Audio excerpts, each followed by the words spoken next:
Hello everyone. Great to have you back. And we have Professor Raj Prajakth with us, along with Puneet, who will be moderating the session today. And from here onwards, over to you, Puneet. Thank you, Ganesh. Hello, everyone. Very excited to be part of this conversation because the guest with me, Project Rao. Project is founder of Applyfy and founder and managing partner of Supply Chain Labs. Project, I'll give it to you for the introduction. Thanks, folks. I call myself an entrepreneurship evangelist. My personal passion is to create more entrepreneurs. I've been deeply involved in the startup ecosystem now since 2004, or nearly about close to 30 years of industry experience. But there are two primary companies that I run. One is the reason that I'm here, which is Applyfy. That company runs corporate innovation programs or startup engagement programs for corporates. And the second is I run a fund which is focused on supply chain, warehousing, and logistics. It's called Supply Chain Labs. And I've got a bunch of very prominent people as individual or corporate LPs into the program, including the likes of the Transport Corporation of India. And in some ways, it's their corporate venture capital arm, but instead of being at a captive corporate venture capital arm, they are an anchor LP in my fund, which allows them a very different view of that. So what we will discuss today in the course of this conversation are different models in which companies are able to involve in or engage with the startup ecosystem and how they're able to benefit from them, including strategically as well as in terms of financial outcomes. So thanks, Puneet, for inviting me for this. Thank you, sir. And we have Professor Raj Krishnan Shankar. Professor is associate professor at Great Lakes Institute of Management. Prof. Raj. Thanks, Puneet. Hi, everybody. It's a pleasure to be here. I've been involved with this topic of corporate innovation and entrepreneurship for a while now. Initially, I was teaching a lot of and doing research on startups, and then I was curious why large companies were engaging with these folks so seriously, and then I moved to the cusp. So I spend a lot of my time researching how startups and corporations work together. So that's really where I am, and how this affects corporate innovation portfolios and performance over time. So that brings me to this session. So thanks for having me. Thank you, Prof. So the topic of discussion is looking at the audience makes it even interesting, as in so lots of corporate innovation happening, and what we are about to discuss is measuring innovation ROI, the scope, the scale, and the success. So let's start with you, Project. To set the context, you've seen multiple innovation programs. So how has the corporate innovation programs evolved? It's certainly become a lot more serious. It's become a lot more sophisticated. And obviously, there have been some early movers, including companies like the Microsoft, Googles, and IBMs and Cisco's, and all of these folks have been getting involved with startups for like decades now.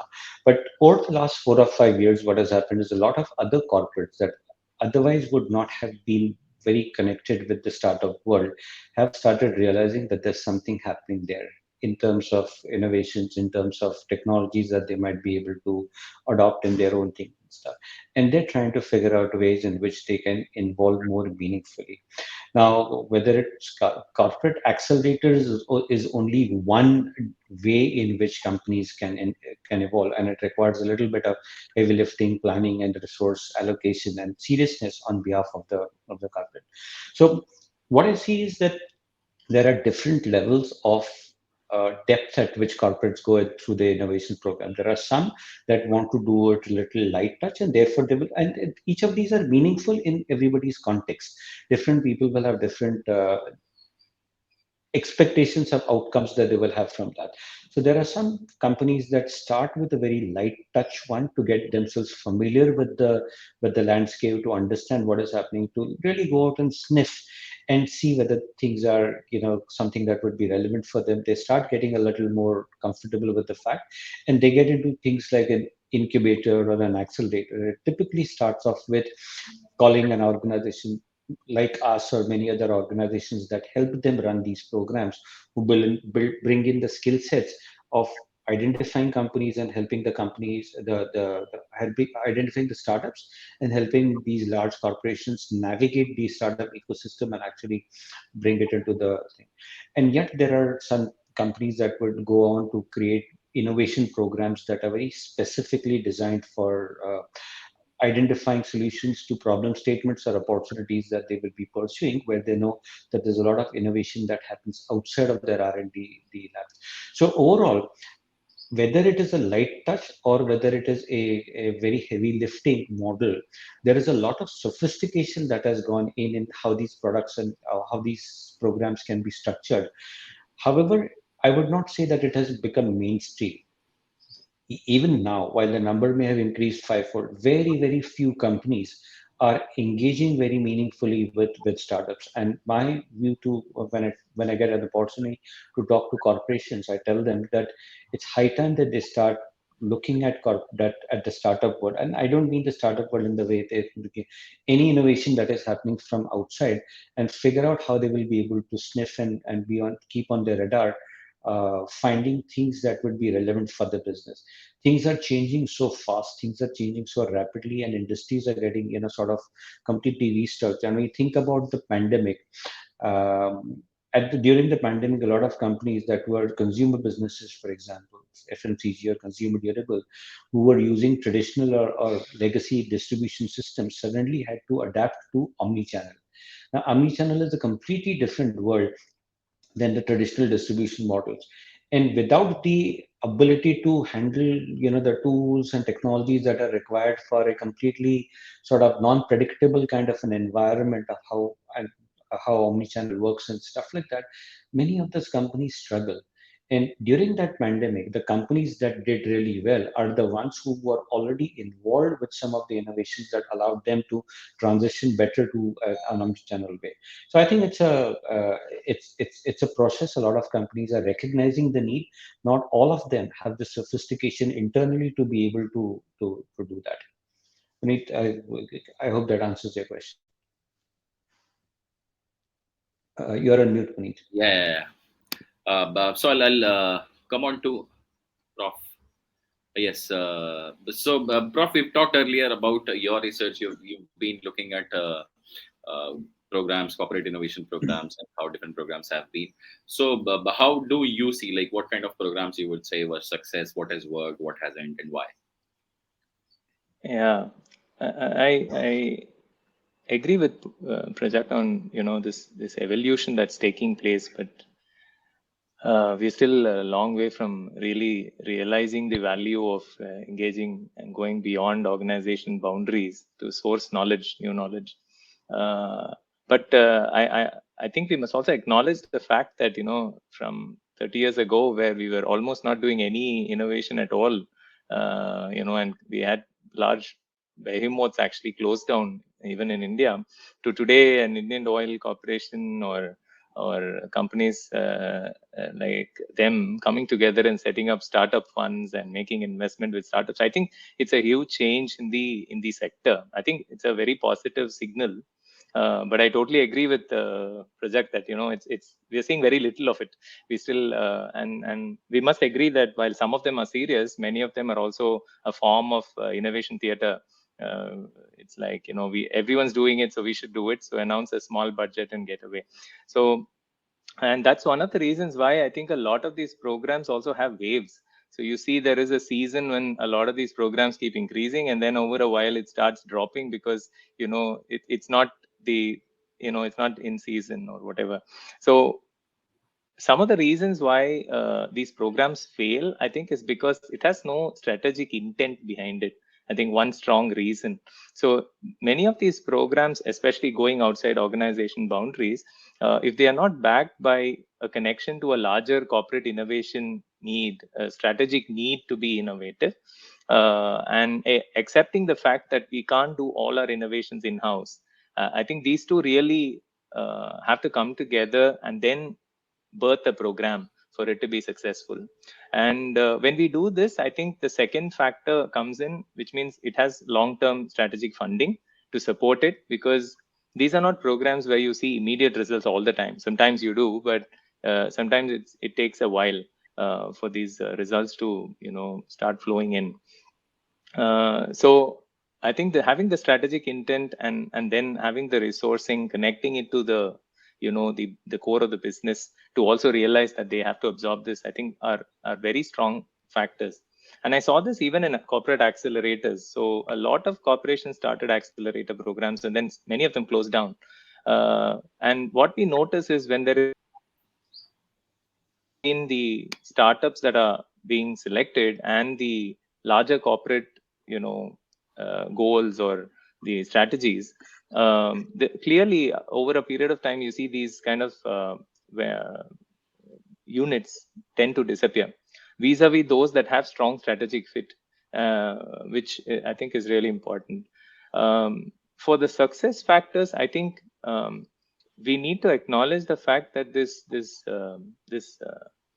corporate engagement with startups, if we can call them in a broader term, is much more broader than just CVC or just acquisition or trying to find the next unicorn. Or I think it has to go beyond. It has to look at be open to new knowledge, and it could be simple things like not simple things important things like sensing discontinuities, say weak signals of the future. And it could also be just buying up your new product, like what Google and so many others have done.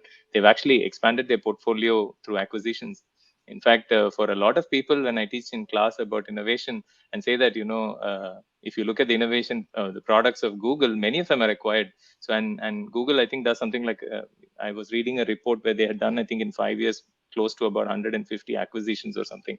So it's a regular business. You acquire, you experiment, you test, you integrate or drop. And for this, you need a culture, you need a mindset. And I think we need a lot more entrepreneurial mindset among leaders. I think that's another strong factor which makes these programs successful. Puneet, if I can add to what Yes, Professor yes. said, 2 points are picked up on that. One is on the strategic intent, and the second is the entrepreneurial mindset.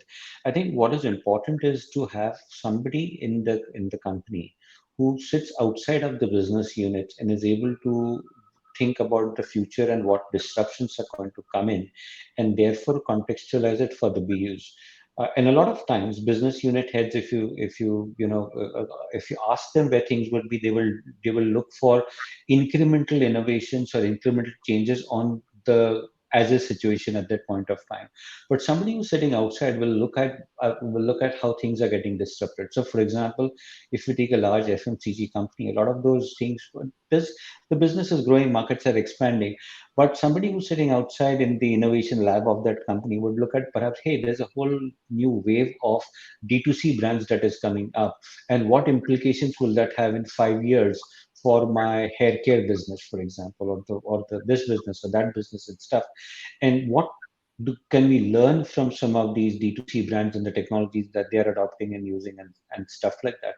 And then to be able to transfer that entrepreneurial mindset within the BUs, I think that's the role of an innovation department or an accelerator, not to or to help the company think beyond incremental changes in the name of innovation, but really think about what could be possible and then figure out. And like you, Puneet, said, some of these things would have short-term benefits coming in. Some of these will have long-term, and some of these won't. But that's the name of the game. It's a set of experiments that you do with the intent of impact. Okay. And so now, when we are talking about okay, entrepreneurial mindsets, companies partnering with, and so how should these large corporations look at the CVC part? Are you asking me that question? Yes, yes, Raja. Yeah, a CVC is actually the for somebody who's really had a very evolved startup engagement program, and they're now willing to look at really sort of taking that heavy lifting to a completely different level. Now there are two ways in which you can look at the CVCs. Either you look at it from a financial outcome point of view. Somebody sitting on a lot of cash, for example, Treasury gives you 2-3%. But if you were to look at, say, for example, investing in startups, typically in a on a risk-adjusted way, typically you can get about 30-35% IRR.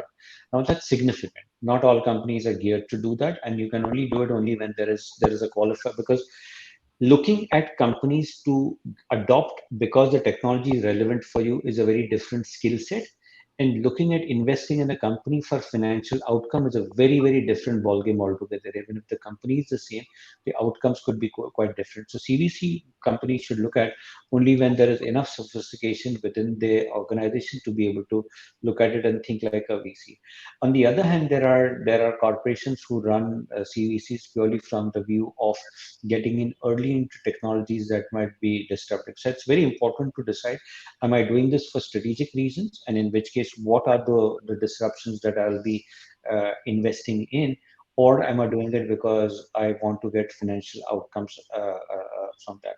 But in many cases, I think for companies, a good way is to become an LP into funds that may be strategically relevant for them, or with the advent of these classes like micro VCs and stuff, it's actually possible for a company to say, hey, I'd allocate a certain amount of budget and let me go out and anchor a micro VC fund, pick up somebody who's got a VC experience and let that person run it like an entrepreneur. So there are various ways in which we can do it. The old model of corporate VC was relevant in a particular area, but there are a lot new variants that can be available for corporations who want to make investments into startups. Yeah, just one point that I'd like to add in here is, I think in the research world, we've been looking at aligning, additionally to what Prajakth just said, aligning internal structures and incentives of these units with respect to the goals. Because, for example, if you had a strategic intent of a CVC unit and then you didn't have your incentives aligned, it dissuades people, and then you find that it's not working. So I think it's very, very important to do those two things. Should you be kept close to the BU, away from the BU? So more from a structure perspective. And the second is, incentives of how you want to reward people working on these units, because I think those two really influence the results of a CVC program. Any Prof, any of the case studies or success stories of such kind of implementation you would have seen? I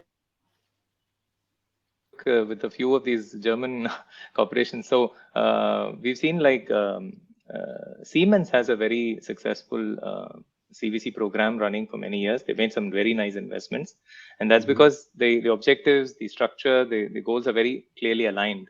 And when they decided to shift from a strategic to a financial, or from a financial to a strategic, the intentions are clearly stated. Then the structures are automatically changed, aligned, and then the implementation is done.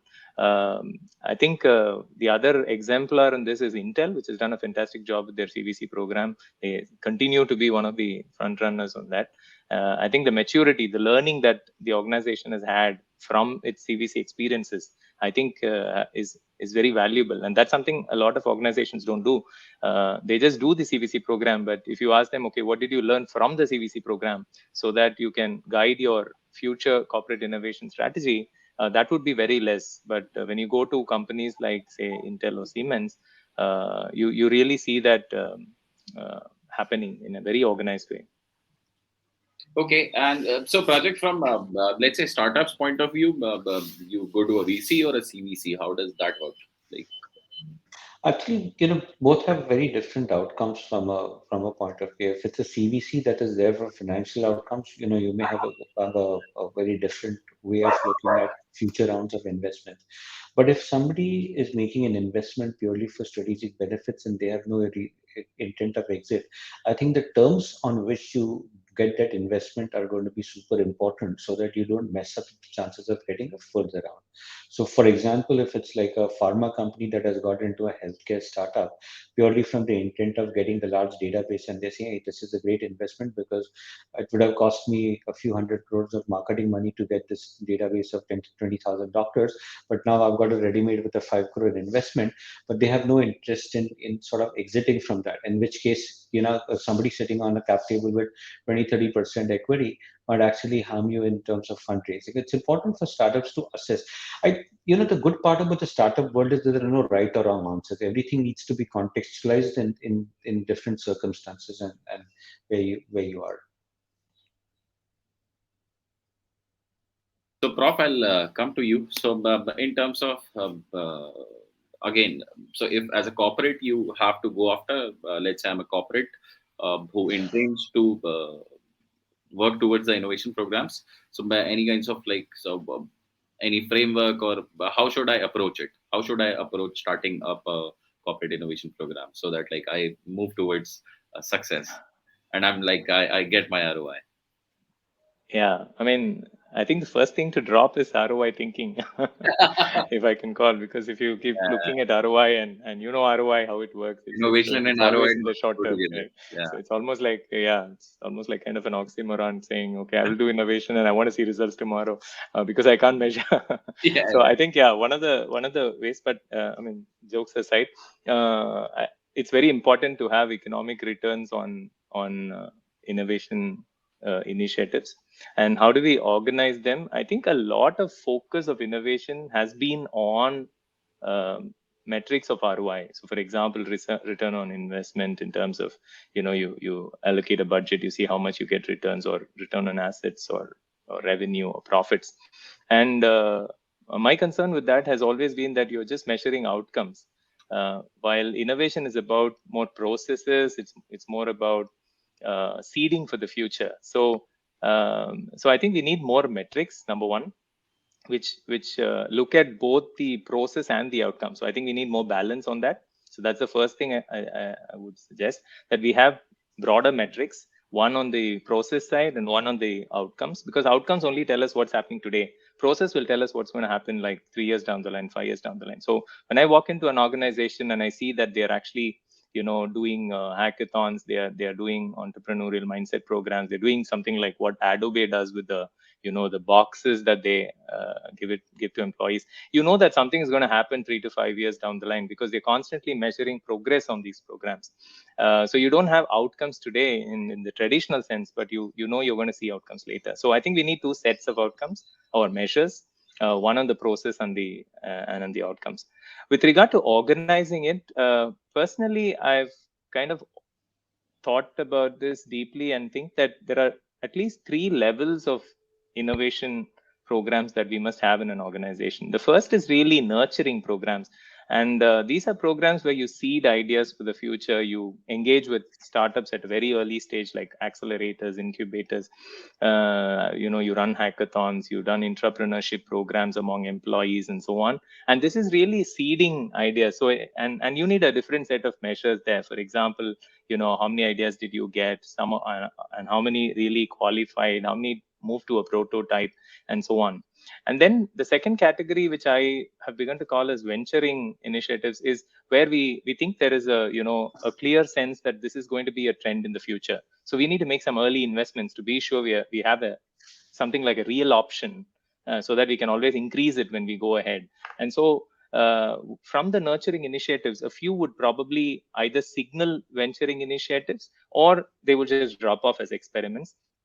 And once we have venturing initiatives, I think the key is to then start looking at financial outcomes. So, for example, if we venture out, we know this is a clear trend, and then we want to go there, then it's important to see how you're scaling. And that is where I think scaling metrics like acceleration metrics, time compressed scaling, and things like that ought to be measured, just the way startups do, all these fast growth startups. And the third category is really renewal initiatives. So, for example, we have core businesses which are large and they are undergoing huge transformation. So, for example, we know that with this whole environmental and social changes cropping up, there is huge pressure on organizations to innovate. And one of the ways to do this is to source innovations from the outside. So we Daimler accelerator in Europe. And we've seen that these companies, though they are at the forefront of research and development, are consciously trying to work with external agencies like universities, new age startups, on trying to see if they have sustainable solutions. Now, if you really look at the financial implications of that, it's probably not too much.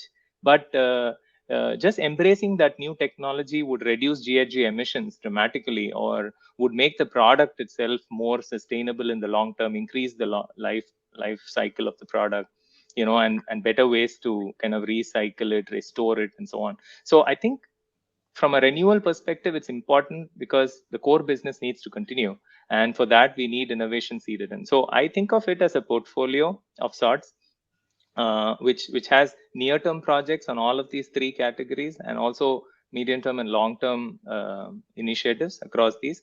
And the kind of metrics ought to differ. So as I said, late-stage venturing, you obviously have to have more ROI, the traditional ROI metrics. But when it's early stage, you want to look at, for example, has it changed the mindset of the organization of senior management? And you ought to measure it, because if it's not happening, then it's talking about signals about the future. And corporations always talk about finding inflection points. Now, inflection points are triggers for something that's going to happen 5-10 years out in the future. Now, that can't be measured with traditional metrics. So I think some of these process measures along each of these areas could clearly help us or show us where we are headed. So I would think that we need more broad measures. That's my big take. Broader set of measures, and a much more balanced set of measures. Some of them which are more at the process of what's going on today, which will tell us about tomorrow, and some of them that will tell us about what will happen a year from now or 2 quarters from now. And I think these are excellent points. But when I've seen companies that succeed in their innovation programs, are when all of these points have been internalized, and right from the top, the BU heads have been brought on board in terms of why they're doing this, and the HR processes and the HR incentives and policies have been aligned to free up people's time willingly, with an incentive for them to participate in those programs. So I think the overall intent and how this will help, as layered with financial incentives or outcome-based incentives for for the teams, allows more entrepreneurial spirit from within teams to crop up and lead and drive some of these programs that are well designed. Otherwise, then it just becomes like a external entity or an innovation team trying to constantly get somebody's time to make that work, and eventually it dies out.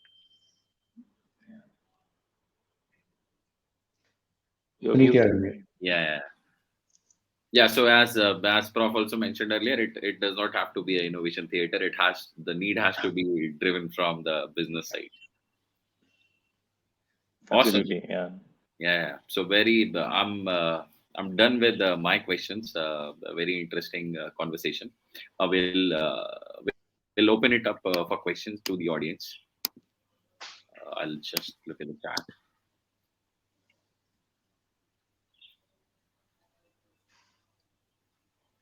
So Vedavalli adds a point. The division is self-funded, has the blessings from the C-suite, is not looked at with the same KPI as that of any other revenue. Okay, that's a point to be added.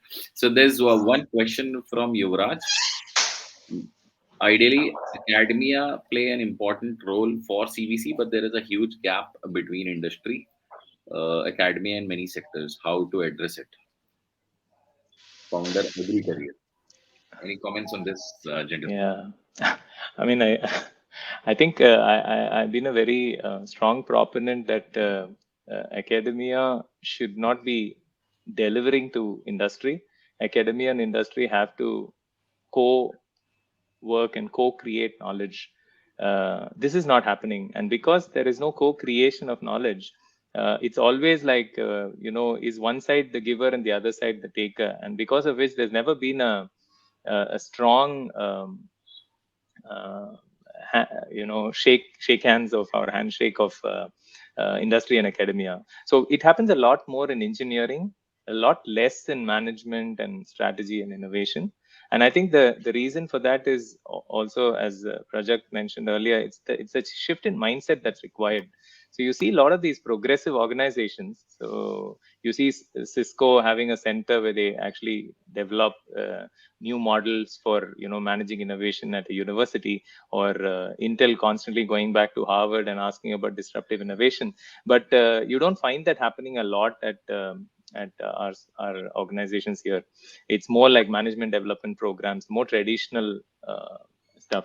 So I think we have to move to the next step to say that we are going to co-create knowledge which is relevant for the industry, and in the process lead, because as a social science we are not really going to get the new materials and do inventions. That's not our focus. I think the way to make this happen is for industry to come with specific problems to business schools or management institutes, and explore doing this together, not taking consulting or that way. I mean, that's another option, that's another route, but I think there has to be more research, joint research between industry and academia, and I think that will be a very strong way to do this. Prajakth, you've been around, so you should tell us what you think. No, I think all very valid points, and I think it's important that companies look for what is going to happen in the future, which is where academia, etc., can come into play in helping them. I think if the companies start with, like you said, not with the intent of what is the ROI that I can get measured in traditional ways, but if we were to look at it from a point of view in terms of what will kill us or what will disrupt us, and how do we either participate in that and therefore reinvent ourselves as a company, or what do we do to take corrective action to be able to participate in the way this industry is going to get disrupted. If you start from that point of view, I think a lot of mindsets, it's about changing the headset that people wear when they're saying that I want to look for innovation. Is it for ROI? Is it for improving a current process? Or is it to reinvent the company in a way in which you will be able to continue to be a dominant player in the next generation? So I'm just very reminded, so I have to say this, of a little story I read. Professor Clayton Christensen, one of the senior professors, late professor of innovation. So he said when he was a young assistant professor at Harvard, he just finished his PhD and written his dissertation on disruptive innovation. He was called one fine day to Intel, and they said, you know what, we're very curious to know what is this disruptive innovation, and we know that we can be disrupted, and that's the entrepreneurial mindset of the CEO. He calls and says, why don't you come and make a presentation to us about what you have learned about this from other sectors, and what Intel can do. And so Christensen writes somewhere that he was worried because he's never done research on semiconductor, I mean, in the sense microprocessors. So, and companies like Intel. So he said, I didn't know what I can tell Intel that they should do. So he decided to just tell them what he had found. So he said, I went to this 45-minute meeting with the senior management, and he just presented everything about mini steel mills and how they were, how they disrupted the steel industry. And he closed by saying, this is how disruption works. It was theory. And after this whole meeting was over, the CEO says, okay, thank you, fantastic. We got what we wanted. So thank you. And he puts him back in a plane and sends him back to Harvard. And then he says, I open the floor to my senior management and say, now that you've heard how disruption works in a sector, tell us how we can get disrupted. Let's preempt it. And then he said it started this whole journey of, consulting that he started with Intel, because Intel said, give us what you have found recently. We don't want to know what will happen to us. That we will find out, because we are the people who live this all day. But tell us how to look at it. So I think one of the things academics can bring to industry is they can bring these nice frameworks, ways of thinking, which this theory gives a new lens, a new way to look at the world. And I have to admit that we don't do so much of research in India, which again, I think industry can propel. Industry must push us to do more research, more relevant research. And once that happens, I think there will be a lot more industry academia collaboration taking off. Awesome. No new questions, suggestion to Dr. Shankar? You need to collaborate. Kanish is here, which tells me that I think we have overstayed his hospitality. Yeah. But very, very, very nice chatting. I love the conversation. Thank you guys. Yeah. Thank you very Same much. here. Thanks so much for having us. With having you guys here. Yeah. Same here. Thanks so much, and nice meeting all of you. Likewise. Thank you. Yeah.